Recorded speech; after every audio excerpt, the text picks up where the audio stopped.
Welcome to As Above. So below. I'm Kisha Lee. And I'm Cidnee Rich, and this is Cosmic Chat and Chill. Yay! All right, what are we talking about today, Kish? I know you want to shake the magic bowl there.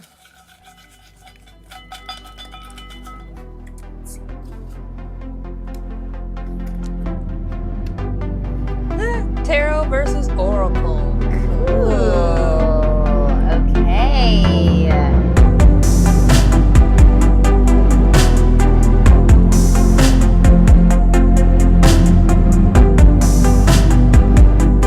You're the tarot queen here. Tell us about it. No, I love this question because it is one of those things that most people ask me as soon as they sit down, the difference. Mm-hmm.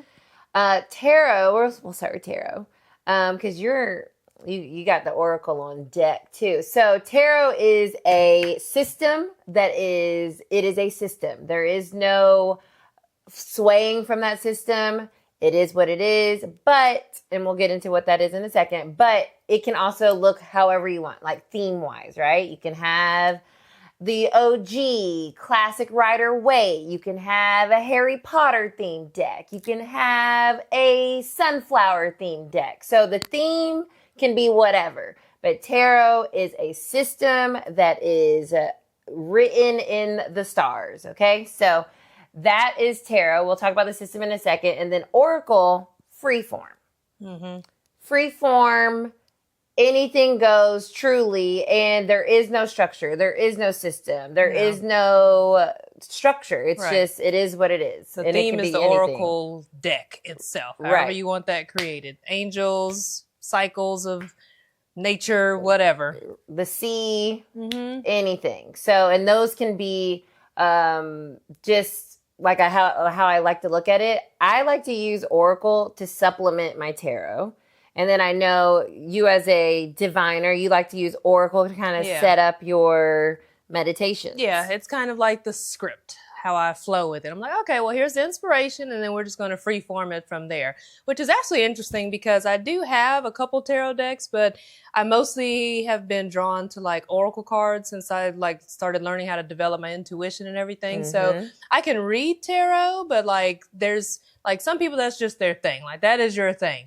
The only reason why I have tarot decks, honestly, is because I like the artwork. Yeah, no, but I definitely have more oracle decks than I have tarot decks. So yeah, I like both, and I think when I definitely first got a tarot deck, and then from there I found oracle. But oracle's a lot easier, quote unquote, to use because it's not a system, right? And so let's get into the system of tarot. So it's 78 cards, no more, no less. And it's split into the major and minor arcana. So you're going to have 22 of the major arcana, which is God, source, the universe energy. It's the big energy that we're operating underneath, no matter if we want to be or not. It is there. So it can be there as a assistant.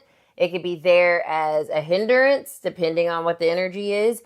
But it is that big energy. That's why it's major, right? It's major.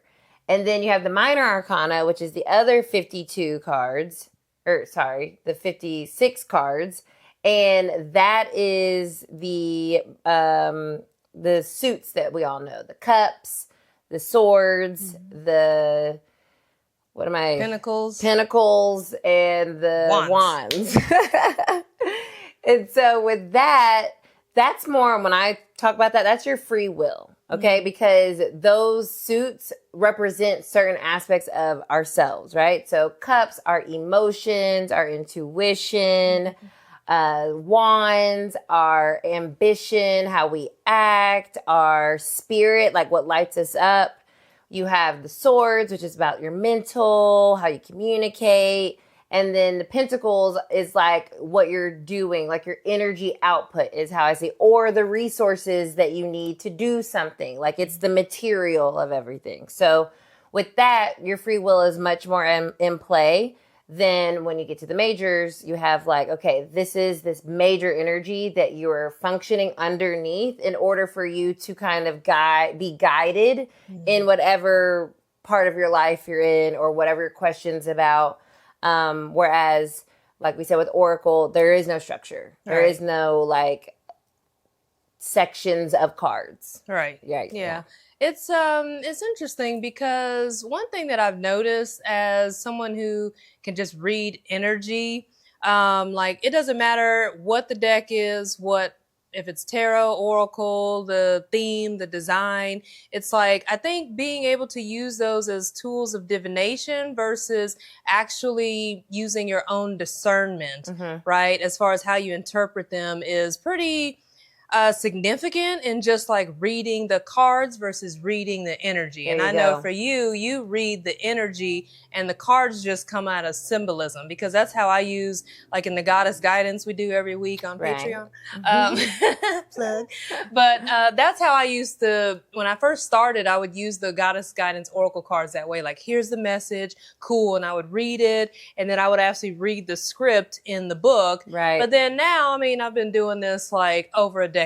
So at this point, I can tell you what the cards mean like the back of my hand. Right. But I just allow the energy to come through me and channel more so what the message and the theme is, versus actually like, okay, this is specifically what this is. So I know that you actually read tarot the same way. You don't just read it like this means this means that. Right. And then I was just talking about that recently because, you know, I mean, this is like 12 years in the making for me. So it took, when I first started, I needed to know what the cards meant. So of course I'm like reading the guidebook. I'm Googling like, what does this card mean? What does that mean? Because it's the base. Like you need to know the base.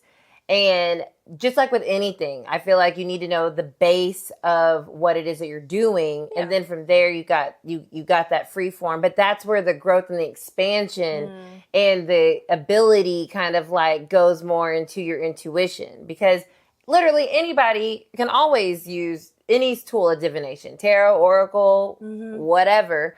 But when you get into like, okay, what are you actually doing? You're reading the energy, and that takes more nuance. Exactly. And so you can get a reading from this reader, that reader, and they could pull the same cards and get completely different reads based on like how they are connecting to that energy, or maybe how they're still learning and they're still directly just going off what that card means. Yeah. Because there's definitely a lot of nuance as someone who reads energy.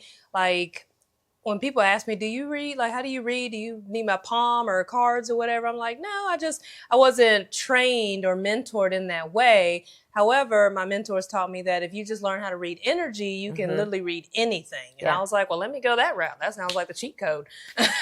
And so that's what helped me to be able to actually read like tarot and oracle cards.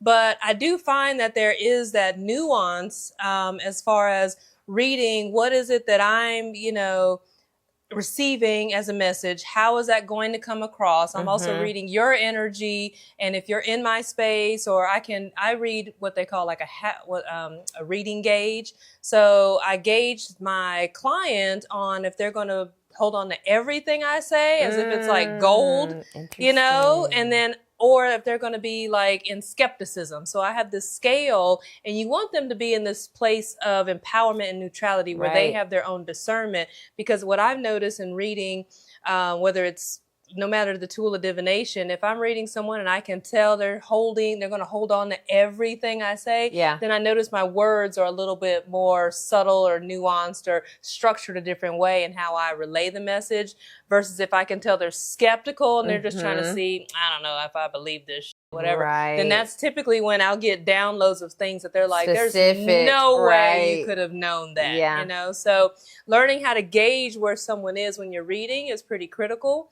And I think that's also why a tip that I suggest is, as a reader, to shut down your lower chakras, so that you can make sure that you're in your higher chakras of divination, so that you're not in survival, you're not in distrust or self-doubt, and you're not in some sort of power struggle with the other person. Ooh, and so good. Yeah, as a female reader, then the math typically is 10, 10, 70. So you shut down your root chakra till it's about 10% open. So you shut it down 90%. So it's only open 10%. And then your sacral chakra, you shut down also to 10% openness. And then your solar plexus is 70%. So 10, 10, 70. And for guys, it's 10, 10, 50. And that helps you as you close these chakras down. You're not in survival. You're not trying to prove something. You're not in doubt of yourself or your self-worth or your abilities. And then it helps you to lead from a stronger foundation of your will and divine will coming together. Right. As well as that heart-centered base. And then your other chakras open up so that you're clearer as a channel to receive. So yeah, those are tips in case you're interested in, developing your intuitive gifts as a reader. Love that. Love that. And it's cool too, because tarot, like as you start to get more familiar, you already have when I pull a card, like I'm not like, oh man, I'm the best card puller ever. But when I'm reading and I get so amped up, it's because like, dude, what? Mm-hmm. Because the energy's matching the card. Like the energy matches the card. The energy matches the card. And every time that happens, it blows my mind. Mm-hmm. Every time. Because I'm like, tarot, you're such a good reflector of energy. Mm-hmm. And so that's why I enjoy it, because that's what it's doing. Like, to talk about energy, I mean, there's so much energy. Everything is energy. Yeah. And so with the tarot or oracle, you're having like this defined energy right there in that card. Mm-hmm. So it's like so cool that I'm feeling this vibe and then the card matches the vibe and it's like, I can't make it up if I tried, because the energy is the energy. Yeah. As above, so below. All day long. And this is the below, right? Like cards are the below. Exactly. Yeah. The earthly, tangible part. I think we should pull the cards before we close this section Let's do it. And then, of course, we could literally talk about this forever. Mm-hmm. And I could go into all the things. But essentially, we have one that's like a hardcore system that you do need to learn to understand it. And then the other one, super free form. Mm-hmm. And then as your gifts or like you working with it grows, you will start to see how you kind of use these in a way that's specific to you, maybe your client or someone else that you're reading for, where it's like you take on more of that ownership of the tool. Mm-hmm. I think it's funny too, because you're like, that one's more structured. This was more free form. And I'm like, well, as above, I'm air, more free form. You're earth, Virgo, so below. So true. Yeah. I'm like, I split it to my, oh my gosh, you guys. I split it. I'm going to talk about what I just split it to. 1, 2, 3, 4. And we all do it different. Yeah, I do it different. I hear numbers as far as which card to pull. Yeah, charity, nature, spirits. Ooh, so this is the Ask Your Guides deck. Sonia Coquette, she's fire too. She's one of my faves. And so for me with Oracle, I love them because, especially with people or clients that aren't as familiar, that Oracle guidebook, really a lot of times I realize, like, I'll hand them the book. Like, if I'm out, I'll hand them the book so they can read it. And they're like, oh, and then like hits. And I like Oracle because I use it as like an exclamation point. So I do my reading and then I pull the Oracle and it just like literally takes the reading and sums it up. So a lot of the times. That makes sense. Yeah. It feels like on it. Okay. Well, I can't find the thing yet. So okay. It's number 43. Oh, okay. I have not used this deck. Oh, she's so cute. I know this is a new one for me too. What are the vibes?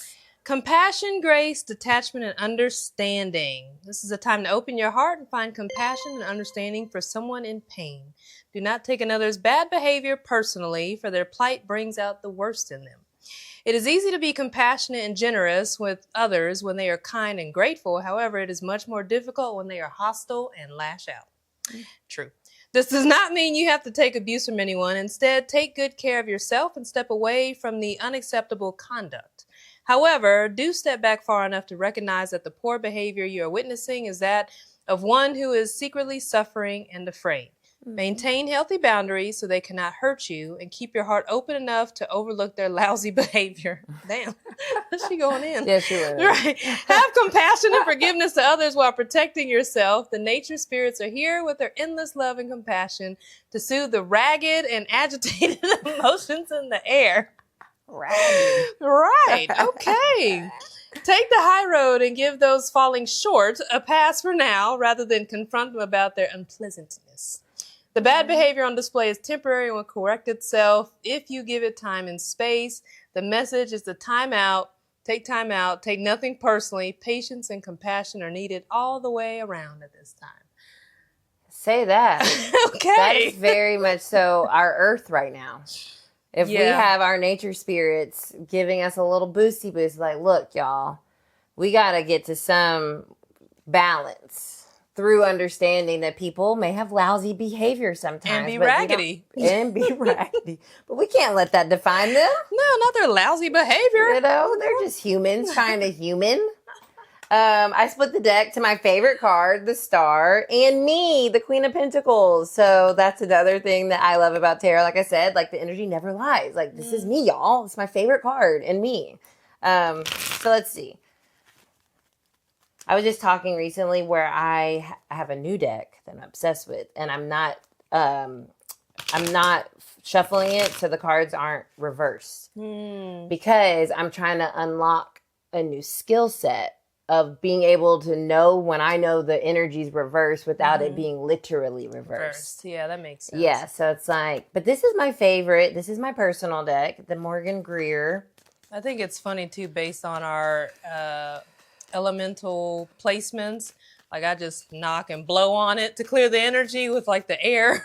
And you're like, I have to shuffle. I gotta, make sure it's like, feel the vibes. Yeah, you gotta feel it tangibly. Are we being indecisive, y'all?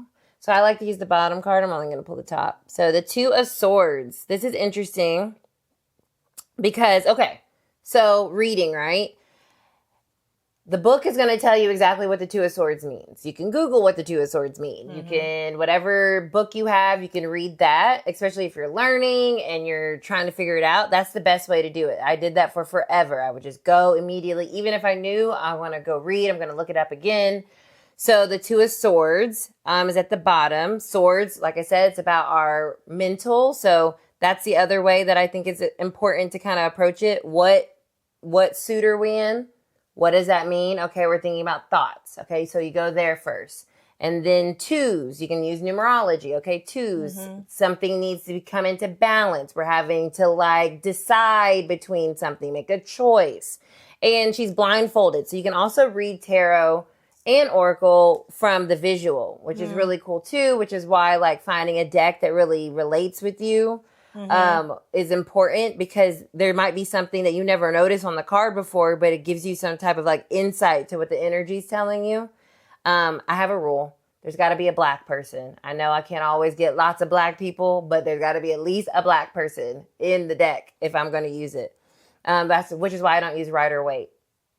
Even though a black woman actually is the one that is the artist. Yes, Pixie. But yeah, there's no black people, so I don't like to use the Rider Waite. But the Morgan Greer, there's a black girl. She's the Nine of Pentacles. Anyways, so we have the two of Swords, and then our top card is the Lovers. Okay, cool. Because both of these, so Lovers is a major arcana, and then we have a minor arcana. So that's cool that this came out. And both of these talk about our mental space. The Lovers is ruled by Gemini, and it's also about choices. So for this, I feel like if we're ever feeling indecisive about the choices that we need to make, maybe there's another person that we need to talk to and get more information from them so that we have more understanding of where they're coming from, what their needs are. And then also maybe there's points in time that we need to ask ourselves, the other part of us, like, okay, what is this person think? My little angel over here thinking? What is my little devil over here thinking? And taking all the information in to make your decisions. That's what I feel. And that kind of goes with the charity, right? Because you may not understand why someone's having lousy, raggedy behavior. Right. There's going to be another side to it. You know what I'm saying? Why are you lousy and raggedy? And the Lovers is like, we need each other. We need each other. We need to know what other people need in order for us to have more harmonious, balanced connections. So that charity that we give others, we can also give it to ourselves. And so, yay. it's a little mini reading. Especially during Cancer season. I know. Oh, cute. Well, whenever you guys see this, I'm sure it'll still resonate. Well, that is Tarot and Oracle. Very short, but we'd love to probably do a part 2 of this, which we'll definitely do in the future. So let us know, do you guys like tarot or oracle cards more? In the comments below, and we'll see you guys next time.